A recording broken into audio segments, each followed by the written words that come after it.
Hi, and welcome to tonight's VCU Health virtual seminar on palliative care in cancer patients. My name is Blake Belden. I'm a member of the marketing and communications team at VCU Massey Cancer Center.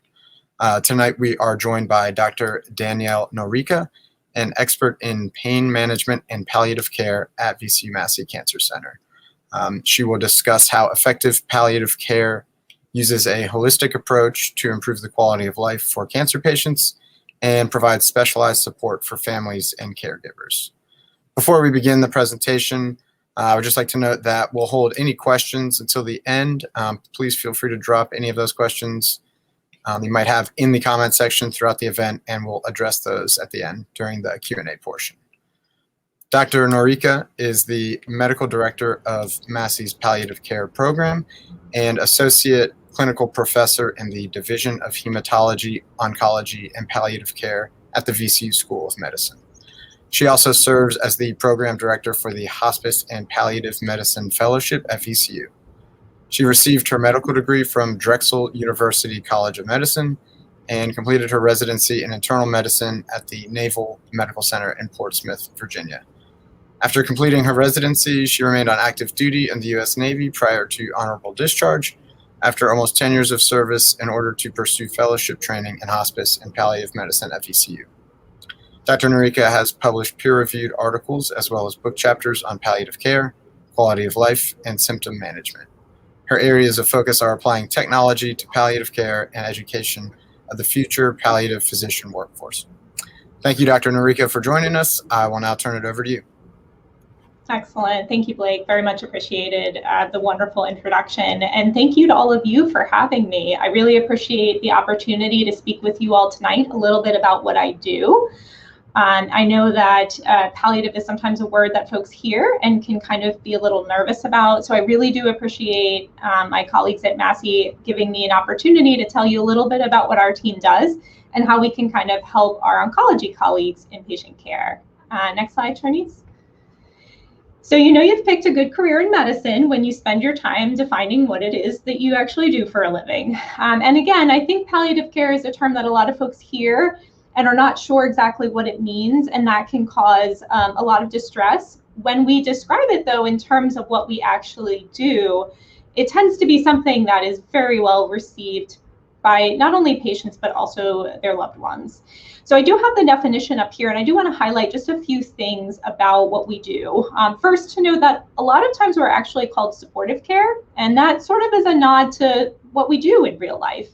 If you think about what our oncology colleagues do, and this goes for radiation oncology, surgical oncology, the treatment of cancer has become so complex and so detailed, and there's so much to consider. That's what we want their focus to be. As a palliative care doctor, I want your oncologist to completely focus on what the problem is with cancer. But we know that there's a lot outside of that cancer, that person that we're taking care of, that we want to make sure we address. And I think we're really lucky here at Massey that our oncology colleagues really have been very proactive in involving us in patient care, so that even if they don't have the time to address those things and to focus on them, that they know they're being taken care of, which is super important. So I do want to highlight from this definition, symptom management is a big thing that we do. Everyone thinks of pain, and we'll talk a little bit about pain, but there are other symptoms. And if you suffer from cancer, or you know someone who is suffering with cancer, you know that there's more to this sometimes than pain. And it's really important to be able to take those one by one, give them the focus that they deserve, and make sure we put that whole picture together. Quality of life is that focus. So it's the symptoms, but it's also how does this fit into the psychologic piece? How does it fit into the social piece? What are the supports that are needed for that person? Those are all the pieces that get added together for quality of life, and we really want to make sure we focus on how we best do that. We do practice in a team, so whenever you see a palliative care doctor, there's usually a team of folks who's working with that person: nursing, social work, psychology, chaplaincy, physical therapy, nutrition, pharmacy, and others, who all work together to help us determine what is the best plan for this person. How can we each add together our perspectives to really make a holistic plan for each patient? And I do want to also highlight that part at the end. Not only is it appropriate at any age, it's appropriate at any stage. I think there's a lot of folks who kind of think, well, you have to have maybe more of an advanced cancer to qualify for palliative care. And realistically, any patient who has cancer, no matter what the stage, realistically may need a lot of the supports I just mentioned. So we do want to make sure we take a very broad approach. And again, very grateful for our colleagues here at Massey at allowing us to do that. Next slide, Reni. Just to give a bit of a history of our field, which I think is helpful because it kind of helps folks to understand where our field grew out of. Many folks hear the word palliative and think hospice, and we obviously have a great deal of respect for our hospice colleagues, but that's not what we do. If you look at the timeline, there was a physician who was also actually a social worker in England that started the hospice movement. And this was really kind of focused on patients who were kind of in an end of life space. But you can see over the next decades that a lot of folks started to realize, well, we have patients who are struggling with a lot, who have illnesses that cause a lot of symptoms, but we don't have a system of practice that really allows us to take care of that. I have to give credit. I don't think our surgical colleagues are recognized as much when they support palliative practices, but it was actually a surgeon that coined the term palliative. And that grew into a movement in the 1990s of saying, do we really want to just restrict this focus on quality of life for patients who might be eligible for hospice, or do we really want to make this something that's available to folks who have any sort of serious illness and make it just part of their care? And that is a movement that sort of grew over time. And you can see it's actually only in the last 15 years, so 2006, that we were formalized as a specialty. So we are a newer specialty. We're younger than a lot of the specialties that we practice with. And that means that we have a lot of opportunity to learn and grow in what we can provide for quality of life. And I do want to remember that little piece because at the end, I'm going to tell you a little bit about our clinical trials. And it really ties into sort of this history perspective where, because we're a newer specialty, there's a lot left to be learned. There's a lot of opportunities for trials, and we do want to take advantage of those. And again, very grateful to our colleagues at Massey for helping to support us being able to take those opportunities. So we'll talk a little bit more about that at the end. Next slide. Some folks ask, well, so why is it you're here in the cancer center? Or if I've been referred to supportive care, why is that? And I think for those of you out there who, again, have cancer yourself or have a loved one or colleague, friend who have cancer, you know some of the things that are on this slide. And you also know if you put into Google, what is it like to have cancer? Some of these things that are on here are things that are going to kind of come up. These are all things that I've been told by patients over the years. And again, I don't think it's a surprise to anyone that a diagnosis of cancer and treatment of cancer produces a whole lot, not only of symptoms, but also other effects on quality of life over time. So I'll highlight a few, and I think one of the ones on here is something that everyone, it kind of occurs to everyone sort of first. Pain is something that is very feared in a cancer journey.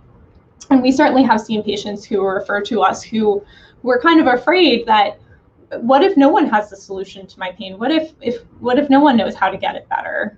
But we work through those things, and a lot of those patients have very different things to say months later. But I think some of these other things that I put on this slide might be a surprise to folks who don't have a lot of experience with cancer, that these are things that folks go through, that sort of appetite and weight are a really big deal to folks who are experiencing problems with that. That sometimes that we miss that opportunity to loop family members who are trusted in care into that treatment plan. That sometimes the treatment itself has side effects that we need to proactively manage in order to keep somebody at an even keel. That sometimes the little victories, like I have on here, one of the patients who came back and we were just thrilled about a trip she took, and she's like, I'm so excited if you're so excited about this trip I took because it meant a lot to me. that I was able to do it with the support of all my doctors. And it means a lot to me that you're excited about that, because other people might think it's a little thing, but we know it's a big thing, and we're here to celebrate those things. So these are some of the reasons that we're here. And again, our oncology colleagues they really want to know about all of these things as well, but we have to be mindful of having the time and the team sort of assembled to kind of take each of these pieces and put together a plan. We're here to kind of provide that extra layer of support for our having a holistic plan. So we have our cancer treatment plan, but we also want to make sure that all of these other pieces that are incredibly important get addressed. Next slide. If you've been to Massey, you may have seen this, and this is something, so the National Comprehensive Cancer Network is a group that creates a lot of tools that are used in oncology. So this is not something you would just see at Massey, it's something you would see at most cancer centers. And I think this really gets to what I'm referring to when we say it's a lot more than just asking someone who has cancer about their pain. So on the left, you see kind of a typical thermometer, goes from 0 to 10. And realistically, the question there is asking, factor in all of the things that might be causing you distress. What's the total level of distress that you're experiencing that's related to your cancer? And if you look to the right, you'll see a lot of things that may not be completely tied to the cancer that someone may be struggling with. And what we know is if we don't address all of those things, that person is going to continue to have a lot of distress, and that's going to affect their treatment. And that's what we're here for. We want to make sure that we partner with all of our other colleagues to help figure out what these things are, how to improve them, and how to get that person back to having a quality of life and be able to kind of get the treatment that they need for their cancer. Next slide. So when we look at how you accomplish that, remember there's different domains. And I'll be talking a little bit about symptoms. I'm a doctor, so I spend a lot of time on symptoms. But what I know is that our colleagues that do psychosocial support, our social worker colleagues who help us with insurance issues and transportation issues and other things, all of these pieces are necessary to put together a holistic care plan for someone. And not every single patient needs this, right? There's obviously a spectrum of care that we provide here. But for many patients, you'll see varying degrees of these pieces sort of added together for each individual person. And our job then is to figure out what those pieces are and how we can work together to create a plan for that. But we do have to then ask about all of these things. So I showed you the distress thermometer, which is a way of just kind of getting a very quick overview of things. But then it's our job to kind of go through each of these quadrants and really start asking questions about where did that overall level of 8 of distress come from? What are the factors? Which are the ones that are bothering you the most? And how can we help? Next slide. From my perspective, when we look at the physical aspects, we really want to know, yes, we do want to know about pain. We ask a lot about pain. And it's not uncommon for patients who are referred to our clinic to have pain as one of their symptoms. But a lot of times what we find is that although the referral was for pain, there's actually other things that are bothering that person. And actually sometimes some of those other symptoms are more bothersome to the person than the pain is.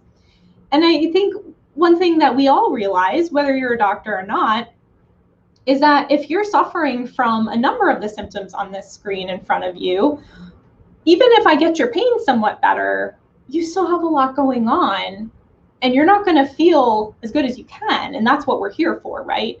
So part of our role then for every patient we see in our clinic, not just on that first evaluation, but on follow-ups, is how can we get to know all of the things that might be bothering you, make a plan for all of them, and then follow them all over time. Are they getting better? Are we having success? Is there one area that we're kind of stuck in and we need to focus more on because some of these other things have gotten better? And that's sort of what things look like when we take care of patients. It's sort of this initial deep dive into all of the things that are going on, and then we pick certain things to focus on and follow over time and really make sure that we're kind of seeing things improve Maybe sometimes we reprioritize over time. Pain was the initial worst problem, but maybe over time the nausea got worse with treatment. Then we need to change our plan. And that's sort of how we approach at least the symptom management piece of what we do. Next slide, please. So many of you are familiar with the concept of cancer pain, and I do want to identify that there are a lot of resources out there. So if you have questions or want to think more about this topic, there's a lot of great resources out there. This happens to be from the American Cancer Society, but there's a number of organizations that have different resources online that can give you a better idea, not only of ways of managing it, and that can be both with medications and interventions, but also non-pharmacologically or without medications. But it also gives you ways of understanding what our assessments are, how we look at pain, how we assess it over time. And sometimes that makes it a little easier for you to understand what kind of information we might need to know and how we can partner with you to help understand your pain. Next slide. This resource in particular was from the National Cancer Institute. So the NCI is part of the NIH National Institutes of Health, which provides a lot of grant funding for studies that are done at Massey. And they have this booklet that they put together, and I have the address at the bottom in case you're interested, that I think does a really great job of summarizing what cancer pain can be like from the perspective of those who have been through it.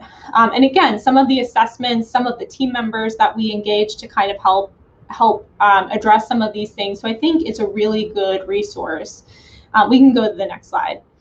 And out of that, I did take this quote because I really liked it. Well, first of all, they mentioned palliative care in there, so I had to put that in there. But they had this quote I thought was great, which was, I thought that I had to live with the pain, but then it got to the point where I just couldn't handle it anymore. My doctor and I talked about it, and he decided to change my medicine. I'm not saying that I'm pain-free, but it's a lot better now. And I think part of, and again, in this role, we might be partnering with the oncologist to treat the pain. But I think the recognition is that a lot of our folks, a lot of our patients think, well, pain is just a part of cancer and it's just something I have to live with. And although we do have to always weigh the risks and benefits of treatments that we pursue for anything that includes pain, it is really important for us to sort of really holistically look at that problem and see what we can offer. And again, it's not always medication or an intervention. There are other things that can sometimes be done that are really helpful for pain that have nothing to do with medications or interventions, and really actually don't have a lot in the way of risk or side effect. So the sort of thing we want to make sure that folks know is that if you're suffering with pain, that there are definitely resources to help. And sometimes that's your oncologist. Sometimes your oncologist is going to be the one to manage it. And if things are maybe a little more complicated, or just to get different recommendations and a little more team support, we might be the ones helping with that. So just more resources to look into if you're interested on that topic, because that does tend to be something we commonly see. But it's definitely something, if you're suffering with it, that there are ways of managing, and we're here to help. Next slide.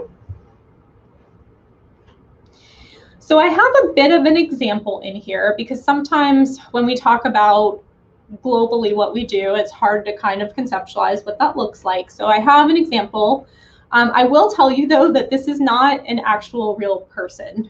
There's a lot of laws that govern using cases of actual real folks.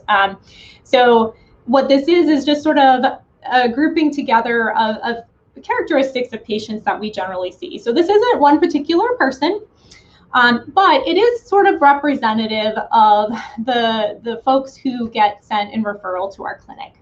So I have in front of you, so we talked about the distress thermometer. You guys are getting great over there at assessing already, right? You have our distress thermometer and we have our symptom assessment scale.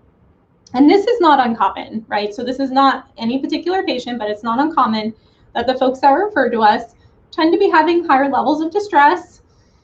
And if you look at that symptom assessment, really tend to be indicating to us, again, that it's, although they were referred for that pain and pain management, that really fatigue, some nausea, maybe some mood issues. Boy, my appetite is really bothering me. So it's not just that pain, it's a number of things that are sort of adding together. And all of those things, if you look at that second to last line that says best feeling of well-being, and that one is a little tough to understand the number score on. It turns out that 0 is good and 10 is the worst on this particular scale. But all of these things add together to create this feeling that my well-being, it just overall just isn't what I want it to be. And that's not what we want, right? We need you feeling, you know, if not 100%, closer to 100%. So again, we need to get you into your therapy and doing the things you want to in life. So this is not uncommon to see, and we can go to the next slide. And I think one of the things that I highlighted before, and I'll highlight again here, is that when we do these assessments, we say, okay, there's a piece of this that the patient is having pain. So there's a physician or an APP who's working with us. We're going to take a complete history on that. We're going to figure out what modalities, what things we can use to benefit that pain. But also, there's some family members who really have a lot of questions about some of the pieces of the care. And our nurse navigator is going to go and kind of interface with the different teams that are taking care of that person and get more information so that the family can kind of get a handle on some of the answers that have been kind of, they're not sure of, and would be really helpful. They'd feel a lot more settled if they understood. And the nurse in the clinic, while we're waiting for that physician to come in, is going to sit with the patient and do that symptom assessment. And a lot of times really winds up doing a whole lot of support for someone who might have had a whole list of things going on for a while before they came to see us, and really just wants to get that off their chest and just kind of put that out there. And there are times where our nursing colleagues will spend almost a whole visit's worth of time just kind of working through all of the things that have been going on and providing support along the way. We're really lucky to have a psychologist that works with our team, and I think in the instances where more support is needed than we can provide with the team members who are in that visit itself, we'll meet with patients and not only kind of assess for other things that might be going on that we could treat, but also provide some therapy support. We're also very indebted to our social work colleagues who help us navigate all the bumps that are along the road with insurance companies and prior authorizations and making sure we can get medications and figuring out home care plans and that sort of thing. So when someone comes to clinic with, you know, that sheet that you saw in front of you previously, it really is a place for all of us to come together, each take our separate piece of this and put something together that's going to be kind of a holistic plan for that quality of life for that person. We can go to the next slide. So, and again, this is an example patient, but again, this is not uncommon within the 2 to 3 months that we're seeing someone in follow-up, that a lot of these things will get better. Now, one thing I will note is that you see that maybe some of these things aren't a 0 now. They're not totally gone. But when folks come back to us and they say, okay, my pain and my appetite and what have you, they're still bothering me, but I can do all my things now. Like, I went from not being able to get off the couch during the day, not being able to go to work, not being able to play with my kids, not being able to, you know, do things around the house, do my gardening that I enjoy. Now I can do all those things. I get a little tired sometimes. Some days my pain's a little worse and I kind of take it easy, but most of the time I can do all these things. That's awesome. That's what we're looking for. And that's what's so important, right? We want to make sure that we put something together. Again, we're treating the cancer, but we're making sure we treat that human. So you can go on and have the quality of life that everyone deserves. I do also want to highlight, and we can hop to the next slide, for a lot of our patients, we also help with if patients are interested in completing legal paperwork that surrounds either having a decision maker appointed or having some ideas on record of what kind of treatments or limits that they might want to think about in the future based upon different scenarios, traumas and accidents and things. We can help with that. Our team manages these processes for the health system, so we have a lot of expertise in it, and can certainly provide advice and help filling out these forms for anyone who is interested. So we can move to the next slide. I do want to tell you just a little bit about our program here in specific. Palliative care, because it's a newer field, when you go from location to location, you're going to see the services be a little different. So if you came from somewhere else, you might actually be used to having a palliative care program that can see you at home. We're still working on that piece here. Those are all kind of a work in progress. But when you go from place to place, you might see different things. So we don't have a home care program right now, but we're in talks to develop it. We do, however, have a palliative care unit, and that is an incredibly powerful tool. The leadership at VCU has always been very supportive of having that resource for patients and families, and we're very grateful for it. In fact, a little later on, I'll show you the anniversary piece that John Wallace and his colleagues kindly wrote from Massey about our program, and really kind of recognizing the amazing benefit of 20 years of having a palliative care unit here to this community, which is really remarkable nationally. Many programs don't have that unit, and certainly if they do, having it running for 20 years continuously is a major milestone and a huge accomplishment. I do want to highlight, though, in addition to the clinical care we provide, there's other pieces to what our program does that are also crucially important, not only for our patients and families here, but for our community. So education is something that is very, very important to us, and that is not only education of our physicians in training who are residents and fellows, medical students, but it's also nursing students, chaplaincy residents, social work interns. There's a number of folks that work with our team, and we all want to learn together how to better communicate, how to assess for symptoms, how to make sure we have cohesive treatment plans. So we do a lot of education in the hospital, and we're thrilled about it. Under service, I did mention we do a lot of the work in the hospital system around helping to support the documents that patients and families create, to make sure that if you've created a document that we're going to honor it here when you present for healthcare. That's still a work in progress as well, but it's very, very important that if you have told us what's important to you, what you want for your healthcare, that we make sure no matter where you present in our health system that you're going to get the healthcare that aligns with what you've documented.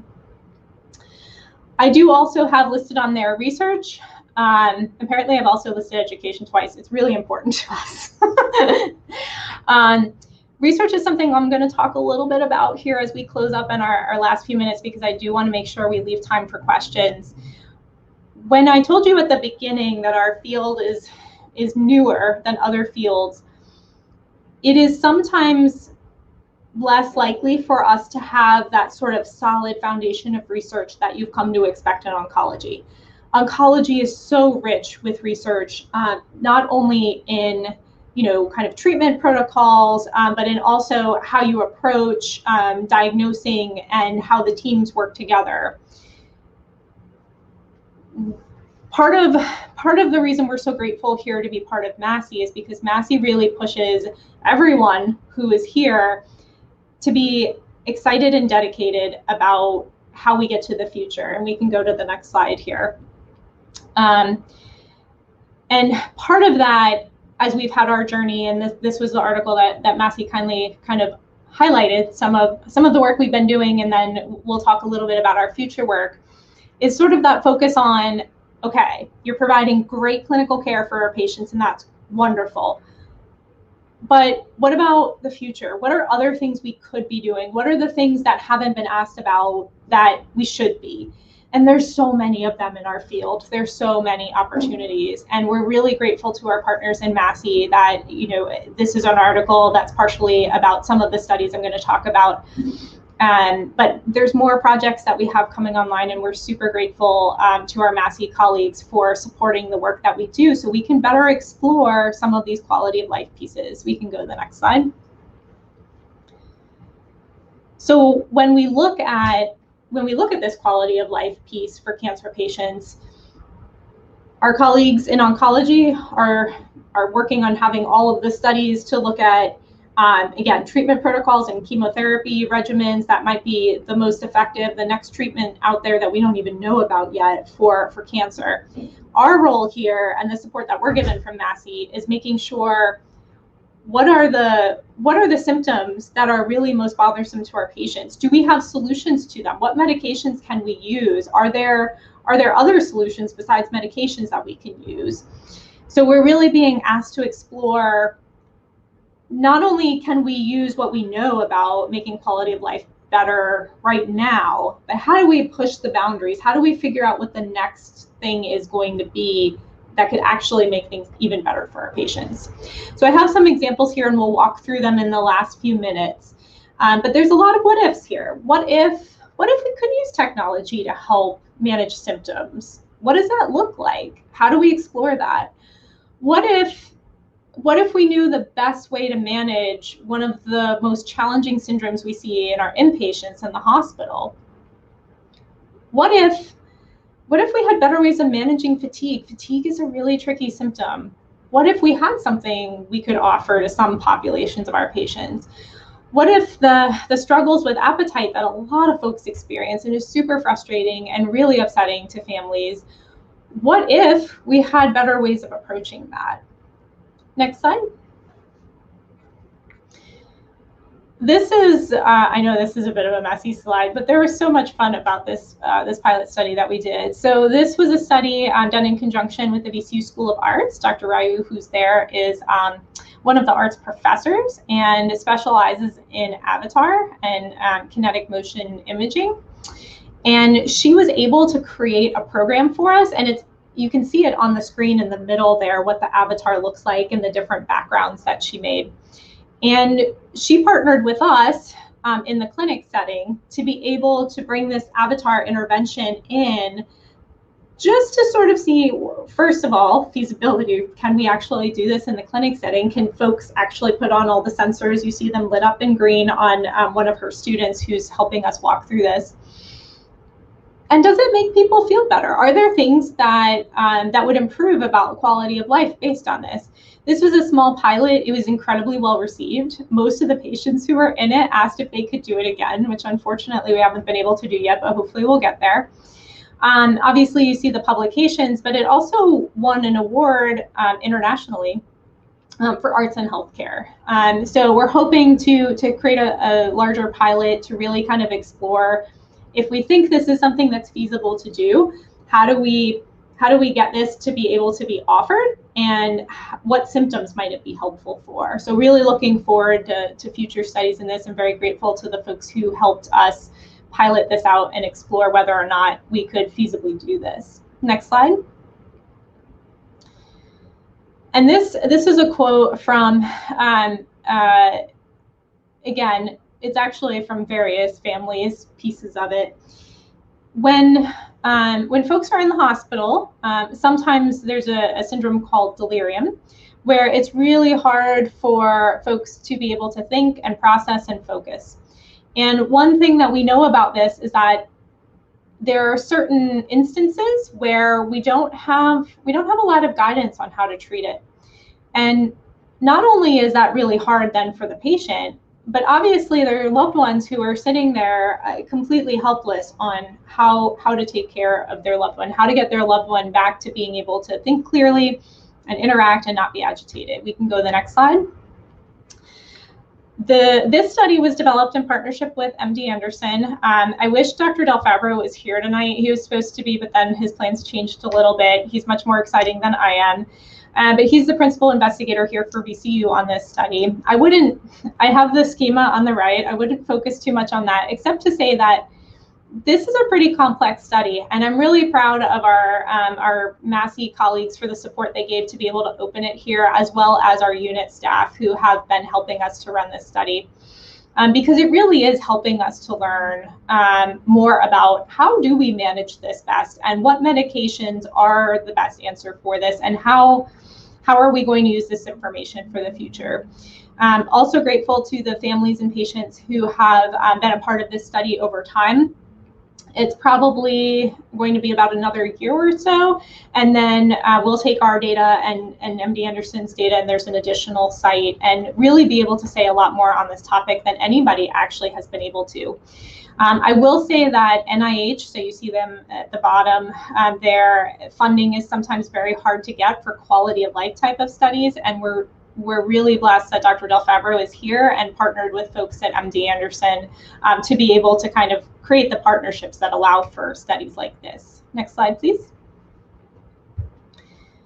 So fatigue is something else that we see very commonly, and it can be frustrating because sometimes there's not medication specifically for it a lot of the time, and there's not other interventions sometimes that patients really feel kind of help them get over that fatigue feeling. We can go to the next slide. So again, Dr. Del Fabro worked on a protocol this time with our colleagues at Harvard and the University of Washington to explore in male patients whether or not testosterone replacement for low testosterone levels actually would help with energy levels. Again, you see a lot of complicated stuff on the screen. I wouldn't focus too much on that. Those are all of the outcomes that they're measuring. He tends to like to do he tends to like to do really complicated studies, which is great. We're going to learn a lot from this. But this is the sort of thing that he likes exploring. What are the symptoms that tend to be really hard to treat, that we don't have a lot of great answers for, that really impact the quality of life in our patients, and how can we do better? To that end, we can go to the next slide. The last one, and I don't have any of the schemas for the studies. I think he just closed one and he's working on opening another. But what treatments might there be for low appetite? This is a symptom that's really bothersome to folks, and there's not a whole lot right now. There are various medications that we can try to use, but sometimes they're not effective for everyone. And we really do need to look at other options. So again, Dr. Del Fabro has been working in different areas that really impact quality of life for cancer patients to try to find solutions for how we can get that. If we know we have certain interventions that help with quality of life, how we can do even better in the future. Next slide. So just to sort of put out there as well, I know that Dr. Nguyen, who is the Cancer Center director and is just incredible, has been very much out in the community really talking about what the benefits are to clinical trials. And this is, again, from the NIH's website. But there are benefits to each individual who is participating. So I know that when folks hear that term clinical trial, it might make some people nervous, and why would I think about doing that? Would it expose me to risk? But I do want to highlight, as Dr. Nguyen and others have, that there's a lot of benefits, not only to kind of the community and other patients in science, but also potentially for that individual person. And we can go to the next slide. I do want to highlight for the studies that are in supportive care. Again, all of our studies are based on quality of life or symptom outcomes, and also to highlight for any of our trials that are medication-based, the ones we have open already and the ones that we're looking at, these are all FDA-approved therapies. We are just looking at different indications for them. So they're all known to be safe. Their risk profiles are already known. And realistically, again, this is part of Massey's mission to sort of advance that whole person care. So I do have at the bottom there, if you know someone who has interest in participating in clinical trials for quality of life and may be interested in some of the topics I mentioned, Kendra Rowe, VCUhealth.org, is our research coordinator, and she'd love to kind of hear about your interest and see if anything we have open might match. We can go to the next slide. And this, just to close, so Reni is our palliative care facility dog. And here in this picture, she's offering a box of tissues to one of our nursing colleagues, which was just the most darling thing. We are very glad to have Reni back with us. And in fact, that can be one of the more common questions we're asked when we're kind of out in the environment. She unfortunately was not able to be with us all of the pandemic, but she is back now, not only taking care of patients and families, but also all of us on staff. So if all else fails, we all refer to Reni. So with that, I'll close our slides. Really would love to hear any questions that are out there, and really appreciate everyone participating. Thank you. It's definitely always a treat to get to see Reni. So hoping I can pop in and see her soon. Well, thank you very much for that educational presentation, Dr. Noreika. We'll answer some questions. Perfect. We'll address the comments in the comment section in a minute, but first we had a few submitted in advance. So first, you definitely touched on this, but it's probably good just to kind of refresh. What's the difference between hospice and palliative care? Yeah, great question. I think the main difference, remember, hospice was a program that was really designed around the needs of patients who are at very end of life. And it's really meant to allow that care to happen in the home or skilled nursing facility, nursing home setting, and really provide that support in that level. The way Medicare has this defined, it's really meant to be kind of in those last months of life. And again, our specialty grew out of the idea that, well, wait, we don't want to just focus on quality of life in whatever the last few months of life are. We want to focus on quality of life at any point along an illness.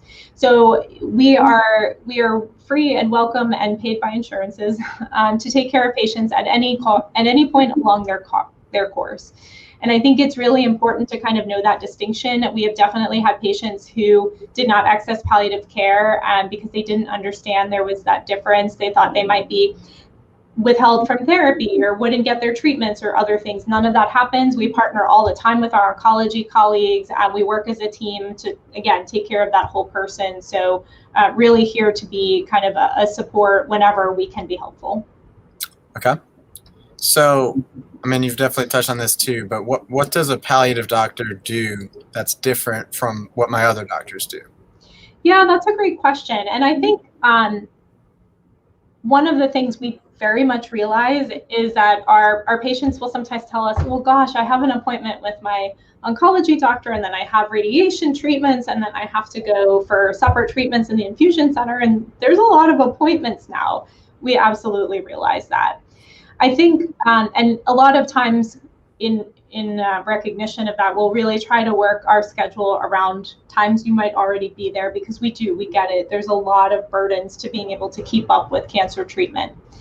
I think one of the things that's really important for the care that we provide is that we get to focus on the rest of you. We want your oncologist to focus on that cancer and getting rid of it. Done deal. We want to be we want to be the group that is focused on all the rest of it, though, so that while we're doing that, you're able to maintain your quality of life. We want you spending time with your kids. We want you being able to do what you want to do at work. We want you being able to be in the garden or training for a marathon, whatever it is that your symptoms or other issues with quality of life are keeping you from doing. That's what we want to focus on. And there are times that we spend an entire hour in a visit focusing on all of those pieces. And that's a piece that, and your oncologist absolutely wants to know about all that stuff, 1,000%. The oncologists here are amazing. They all care about all of these things. They don't have the time to devote their attention to what your cancer needs and all of that sometimes. So we're here to be that safety net and partner with them to do that. Okay, great. Another question. I have a family member receiving palliative care. Mm-hmm. Is it possible to slow down death by taking pain medicine? Yeah, so I will tell you that pain medication doesn't really, obviously there's other ends of the spectrum where for folks who have problems with pain medications, we have to be mindful that there's risk to that. But truthfully, giving someone pain medication doesn't change anything else about their medical course. The only thing that it changes is hopefully what you're able to do. So the whole goal behind pain medicine is you are used to this level of function, and now you're down here because the pain is just too much for you to be able to sleep, eat, do activities.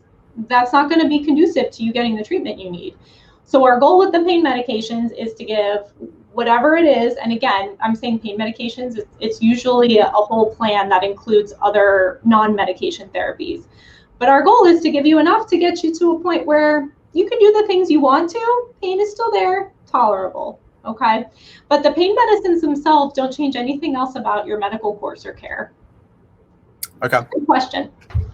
I won't make you completely rehash. You pretty much extensively went into what research is being done in palliative care at Massey. Please ask more about it. Please ask more. But if you want to elaborate on some of the research being done, but also maybe touch on, are there clinical trials, and how may I find one at Massey or elsewhere? That's a great question. I might actually make Blake and John Wallace tell us how you would find our palliative care trials at Massey. It's like, darn it, I shouldn't have put this up there. We do want to get the word out there about our trials. I don't think, and we get it. We want the oncology treatment trials, like that's a big area of focus. We want folks to be kind of knowledgeable about that. But for a lot of our patients who really want to participate in clinical trials, if they happen to have some of the symptoms I talked about, we would really love to kind of hear about that, because I think it's always a little challenging sometimes to run these trials. You need to make sure you can accrue enough folks who have, meet that criteria to be able to be included. And it's only when we get a good group of folks that we can actually learn something about that syndrome. So I think, I think actually I'm unaware, so I'll put myself out there for that, of where you might be able to find that kind of on a website or other information that Massey has. But I've listed most of our active current ones. There are a few more that'll probably come along the way in the next 6 months, and certainly happy to hear about ways that we can get the word out there for that. So I definitely know that clinicaltrials.gov is a good website for finding just national clinical trials. We can definitely share a link to our page in the comments section. And then masseycancercenter.org is our general website that you can search through there too. Awesome. Another question, can patients decide to move from palliative care to hospice care, or does the doctor make that decision? That's a great question. So those sort of decisions are always the patient and their loved ones make. I would really encourage that to be a conversation. If palliative care is following you, we're certainly happy to talk about it, but also with your oncology team, just so we're all understanding kind of if there's, and I say that because I've had folks before ask about hospice, and then once we talked a little bit about their concerns and questions, really we're kind of like, maybe hospice is still in the future. And now that I understand better about kind of where things are. So I do think having our oncology colleagues be aware of things so that they can kind of give any advice, answer any questions, that sort of thing. But it's really up to each individual patient and family to decide what resources and when kind of in the course that might make sense. Okay. One more question. How can palliative care benefit caregivers? Oh, I love this question. Great. So I think one of the things that I love about practicing in palliative is that, yes, we take care of the patient, but to us, the patient is more of a unit. And that unit is, and we tend to use the word family. And I think one of the things I would tell you is that I tend to define family as whoever you tell me your people are. And that may or may not be folks that we traditionally describe as family. And that's great, because you're going to tell me who your supports are. Those are the folks who are there. Those are the folks who are kind of in the day-to-day with you, helping kind of fill in and support.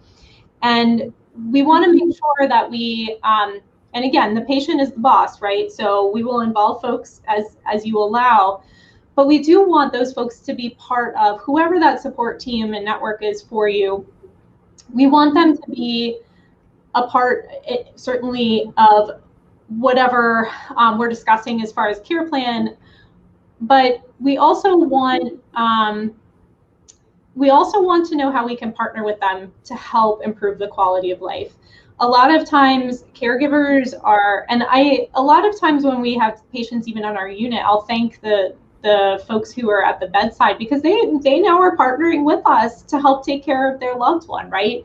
I'm able to do a lot with the team that I have and the medications we have access to, but caregivers are a special group of people who are really providing a lot of that care plan. And I think some of the time just being able to involve them in our care plan is something that's really helpful. If you're providing a lot of care, but you're kind of over here and you don't really necessarily understand everything that's going on, you don't have a chance to ask your questions, you don't have a chance to give us your observations. Sometimes when folks come in, they'll kind of tell us about one thing that's happening, and a caregiver that we have an opportunity to talk to will be like, wait, what about this? What about this? What about this? And those are all things that are impacting that person's quality of life we wouldn't have known about. So I think there is benefit in caregivers being able to kind of tell us what's been going on. We are, I think we are working on over time as a sort of a group in Massey on how we can formally provide more support to caregivers. And there's a lot of folks out there. I think Massey is looking into some, I don't know that they're huge trials, but some work around what is the experience of caregivers who are helping with cancer care in Massey patients, and what are the things that would provide them more support. So I think our role is generally to kind of include caregivers in that treatment plan and the discussions about the treatment plan. But I think we are looking for ways on directly providing better support to the caregivers, even aside from the patient encounters. Okay, great. I think that is it for questions. I don't know if you had anything else you kind of wanted to add. No, I really appreciate everyone's interest and the great questions. And certainly we're always happy to hear from folks. A lot of times our oncology colleagues are the ones who are asking us for a little help, but you're also welcome to kind of any of the nurse navigators, our oncology colleagues, our oncology nurses. If you think that we can kind of help support your course with your cancer care, we're certainly happy to help do that. So just let the folks who are around you know, and we'll make sure you'll get the support that you need. Well, Dr. Noreika, it's been such a pleasure having you join us for this discussion. For anyone watching, more information about palliative care for cancer patients, you can follow at VCU Massey Cancer Center on Facebook, or visit Massey Cancer Center at masseycancercenter.org. Once again, thank you, Dr. Noreika, and anyone who joined us. Have a great evening. Thank you. Take care.